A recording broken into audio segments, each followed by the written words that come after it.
Well, Thanksgiving is mostly associated with family dinner and togetherness, but for one East Texas family, it's about making sure those in need have a good Thanksgiving as well. East Texas News Weekend's Bob Hallmark has more on the Mendez Family Thanksgiving Food Drive.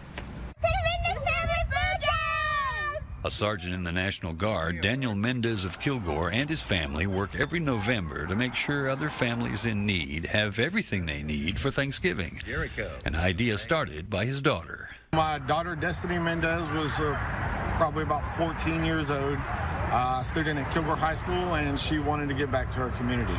She asked to start a food drive so she can help feed needy families here in Kilgore, Texas. Family and friends distributed flyers and bags throughout Kilgore neighborhoods to encourage donations from the public to help needy families during the holiday.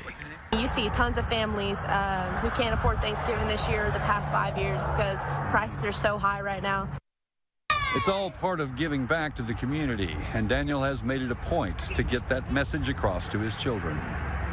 Helping dozens of families, the effort often doesn't get enough donations. We take as many families that come. We pay for approximately 80% of the food ourselves. We give families what they need so they can have family time with their family and get the experience of actually cooking in it all. Hams, turkeys, non-perishable foods are all included in the boxes that they distribute to needy families, and maybe something more substantial. Just being that beam of light that someone can look up to when they feel like there's no hope left. Bob Hallmark, East Texas News Weekend. How you doing? You can help by dropping off food donations at the Kilgore, Texas National Guard Armory. That's on Stone Road. Sunday from 11 in the morning until 6 at night, and Monday from 11 to 5.